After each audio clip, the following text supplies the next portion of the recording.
Hello, everyone. Let's see if I can operate this correctly. I can, so we're ready to go. About 2 years ago, I had a student that came to me and was in the honors program and asked if I would help him out with his final research project.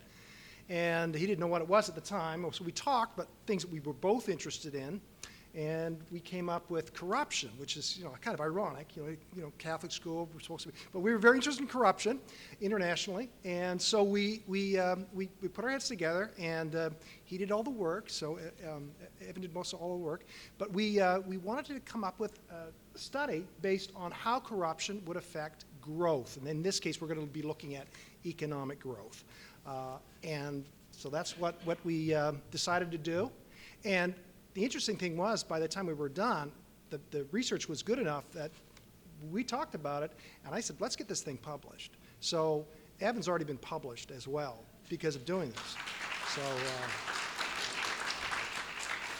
So this is our abstract. You can read that as well. And so don't worry. The short answer is we're not for corruption. We're against it. But we did study it, and we did determine that there was a reason why we're against it. So it's an updated study. There was somebody that did this before, and we'll introduce that particular researcher as well.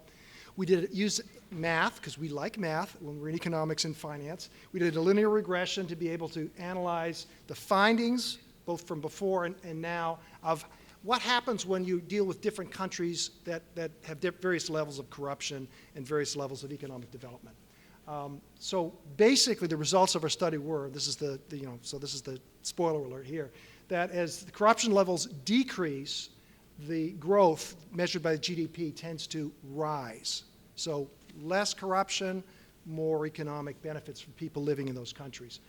Specifically, we were able to tie a number to this. Specifically, if a country improves their corruption perception score by just one, the GDP per person in that country goes up by about $884 a year. So we were able to even determine that. And so we do have some additional material we probably won't have time for, but we also talked about how this is important for policy implications as well. All right. Thank you all for having me today. Thank you for that introduction, Dr. Ruml.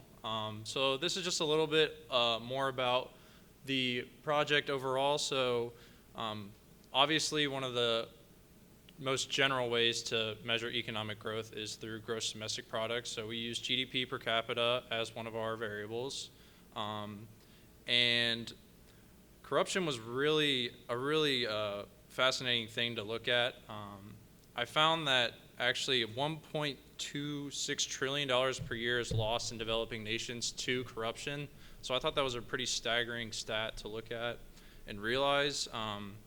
And then I also found some other really interesting research is that some people, I'm not sure if they actually believe it, but they were brave enough to write about it and publish it, but that they said that corruption actually is beneficial to their economy. So that was interesting to look at, and I'll talk more about that later. But this was something that was shocking to me, and we dove a little bit more into that just to see how corruption actually affects economic growth. And like I said, and like Dr. Ruml said, this is an updated study. There was a study done in 1995. We'll talk more about it on the next couple slides, but essentially they looked at this same thing with corruption and how it affects economic growth. And there was a little variation in how we measured each of those two, but essentially we did an updated study of that with new data that, like I said, the study was done in 1995, and we used updated data for that. So, and we compared the conclusions of those two studies, and like Dr. Ruml said, this led to some possible global policy implications from the results. So first up, we're going to start with the bad side, the dark side first. So studies that were out there that we were able to identify discussed the fact that perhaps corruption is actually beneficial. And to summarize it, I guess what you would have to say is it is something that can grease the wheels of being able to get things done. So the thought would be, if I need to do this to be able to run my business, and this person standing in the way, this government official or whatever, and I make them my friend by giving them money, it's going to allow me to do my business better, and that's going to increase the economic productivity of the country overall. So that's kind of the theory. And we could say that we could call that greasing the wheels. So I think we're all familiar with that concept. Do you want to talk a little bit about Peru real quick? Yeah, sure. So I thought this was a perfect example of it. You can read it here, but essentially when Peru was going through some changes as far as leadership and then in their country, they actually, their leader, I believe, was Fujimori. He used a fair amount of corruption in order to turn his country around, and he used, I guess he called it speed money, in order, essentially a bribe program to get things going in their economy, and this was one of the main arguments that was used in many of these papers. So that's just a little brief overview of that. So basically, what those people would be saying is that the secret ingredient for growth is crime. But there's another side to this. So now we'll go into the other side. Is corruption harmful? And some of the studies that were done are showing that it has a negative effect. And I want to highlight the one study that we used as sort of the benchmark going back to what we were trying to not exactly replicate, because as Evan said, we did change some of the inputs, but we wanted to, it was very, very widely used over a long period of time, quarter century ago. So that's Morrow. Morrow was the main study that we were using for that. And basically, it kind of boiled down to two things. One is that this is not a sustainable approach. The corruption is just not sustainable. It can't go on forever. It is not beneficial because of that. And it tends to also, remember the other one, we said it was greasing the wheels? Well, these researchers would say that it actually causes you to grind the gears of the economy. It slows things down. And there was a good example of that in Tunisia. Yeah.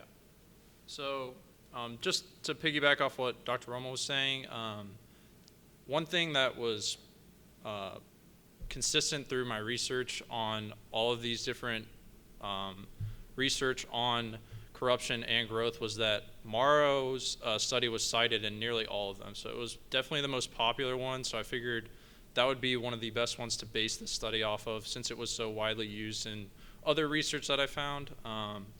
But yeah, and then in Tanzania, I don't know if I'm pronouncing that, Tunisia, that's right. I believe it's in northern Africa. They found, they did a specific study with corruption and growth in that country and found that corruption actually had a negative direct long-term effect on per capita GDP. So we took that and expanded it, which I'll talk about on the next slide. So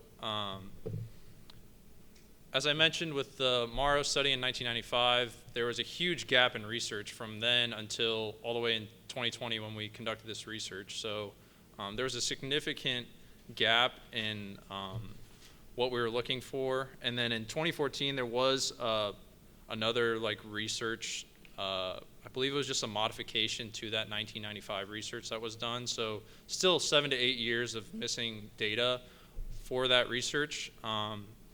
And yeah, we basically took the new data that was missing and ran a regression on that missing data. And one thing that I guess would be different was that our study was actually more comprehensive. In Morrow's study, he only used 3 years of data with 67 countries, as opposed to ours, which used 5 years of data and 150 countries. So discuss that a little bit more.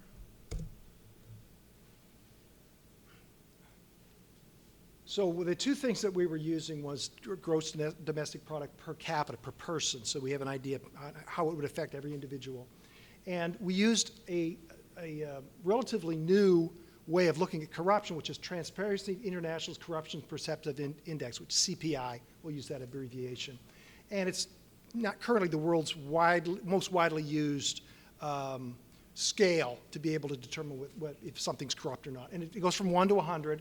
The higher your score is, the less corrupt it's perceived to be. So the bad bad boys, which you don't want to be living in and working in, those would be down at the bottom. And then the countries that everybody else seems like they want to get into because there's less corruption, those are the ones generally at the top. And those things do map across.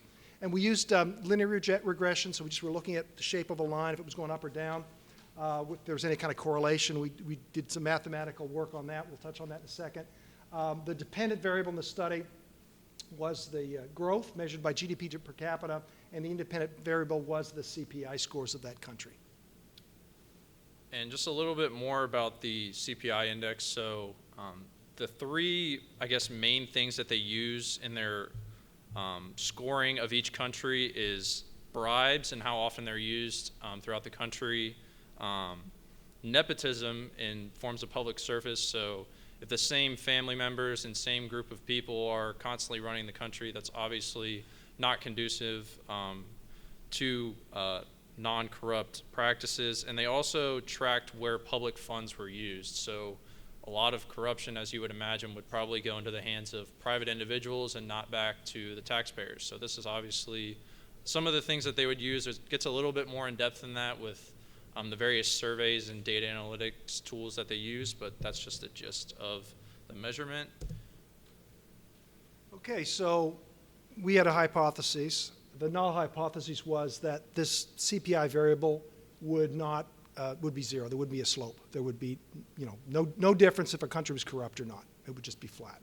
So what you're going to see in a second is it a flat line or is it going to be going up or down? So if it's a line that's going up from left to right, that would indicate that if there's higher GDP, it's correlated with lower corruption. And if it's negative, it would be higher GDP correlated with lower. Positive slope would indicate higher GDP correlated with higher CPI or less corruption. Okay, so if it goes up, it means there's less corruption. If it goes down, it means there's more corruption that would cause these improvements in GDP. So which way does the line go? It's pretty clear it goes up. So the more money, basically, per person in those countries, it's correlated to a degree with how corrupt those countries are. And again, going up and to the right would indicate that you're making more money and you're less corrupt. And that's what it's indicated here. Yep. So it was surprising, honestly, to see how well the data fit our assumptions about this. I thought it'd be a little bit more skewed, to be honest with you, but it seemed to fit our assumptions, like I said. I did want to briefly mention the one outlier in the data. So it's going to be in your top right of the screen. So all of these blue dots are actually just the countries and where they fit, obviously. So that outlier is actually Luxembourg. I thought that was very interesting. So I was not familiar with Luxembourg at all. So I started to do some research on them, and I found out probably, this is just my assumption, but why it is the outlier in this study. So Luxembourg, I'm not sure if any of you are familiar, but it's they have a large population of people that work there but live in surrounding countries in, it would be France, Germany, and Belgium. So people live in other countries but commute there to work there. And it's also the second largest mutual fund center in the world, and it's notorious for corporations and wealthy individuals to park their tax dollars there. So it's infamous for a tax haven there. So I just thought that was an interesting note to point out that that was basically the only data point that didn't fit our assumptions.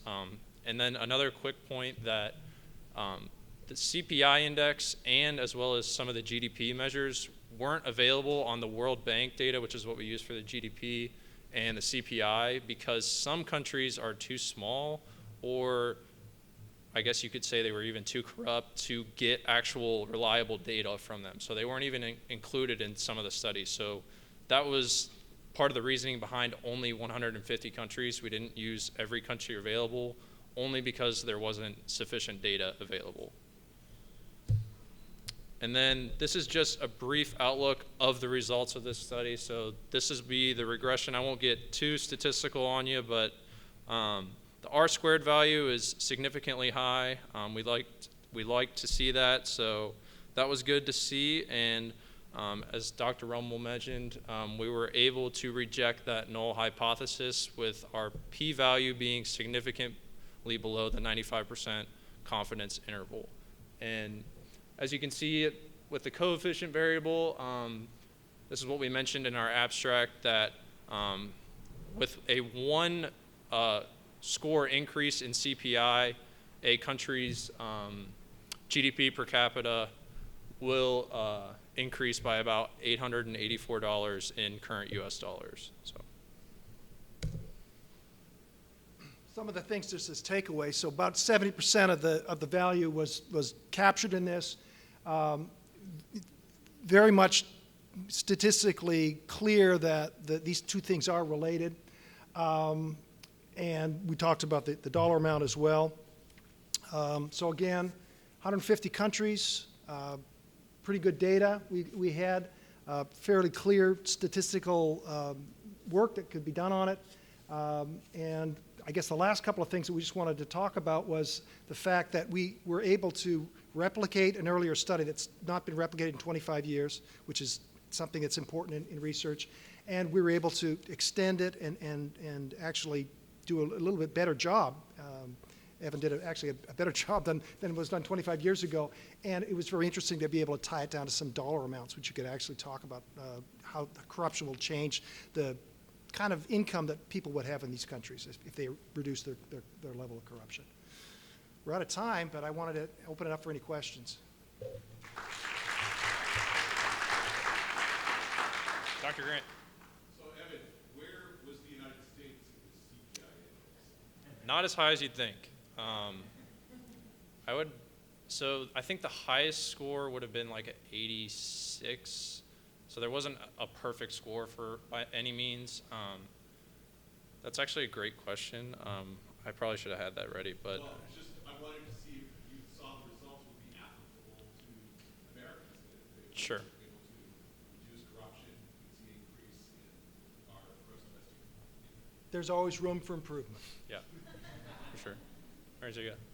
Given the CPI score, is there a point along that continuum where you would say a country goes from being, I don't know how many, just like a criterion where someone goes, you cross the threshold to being corrupt? Yeah, so I believe they do, every other year they send out surveys and then they refresh the data, I guess. So they'll send surveys out to public officials and businesses across the world, and they'll reevaluate those same scores. So I guess the general fluctuations will just come from those surveys. So significant changes in those, I guess, will come from major events. Like, I'm sure the war in Ukraine right now will have a significant effect on Russians' CPI score in a year or two. So.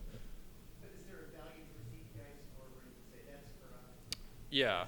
So Transparency International gives like there's like a 3-prong rating for it. It's like good, okay, and then really corrupt. So there's like, I forget where the cutoff is around there. I think it's around like 60 to 40 is like the middle, and then above that is good and really bad. Okay, so the reason I'm asking because in that respect, Luxembourg is an outlier with respect to GDP, Right. but not with respect to your model, because they would be over the.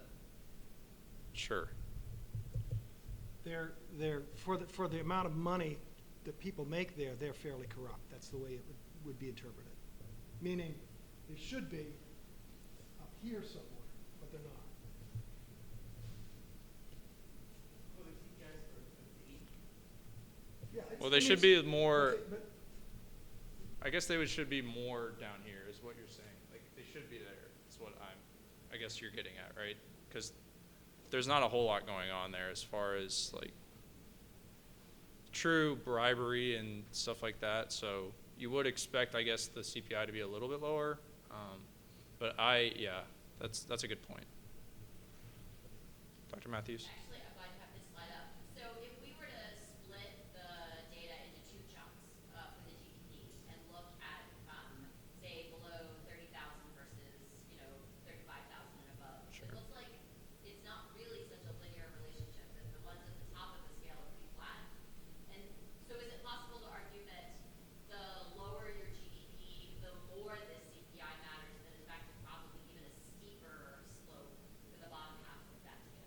would say that's very accurate. That would probably be a good thing to, like a supplemental study of that for sure. But yeah, I would, just on my assumptions to that, I think that would be fairly accurate for sure. Yes? Follow up to that. This maybe even should be a linear thing. Yeah. Because you're saying Washington verse should be higher up, but you can't get above 100. Right, So you correct. should expect this to plateau. Correct. As you get to the top anyway. So maybe some kind of like logarithmic G. Sure. A log set, curve yeah. makes more sense. Dr. Mathis? So it seems like you're assuming here that corruption affects GDP. Couldn't it be the opposite? So that's actually one of the things we put in the limitations of our study. Let me see if we have it. So one of the limitations that we wrote about in the paper was the fact that these two could be reversely correlated. So I believe it's the fourth bullet point down where we say that reciprocal nature of the two data points could be looked at for sure. So, and obviously a correlation study has a lot of limitations because it's not a perfect correlation by any means, and it doesn't perfectly predict causation by any means. So obviously there's going to be a lot of limitations to this study, but yes, that was one of the things we looked at for sure. Dr. Grant? So it's my understanding you're going on to law school, Evan. Are you going to see this corruption and bribing judges as The plan is to rid corruption of the legal system after this research project, so.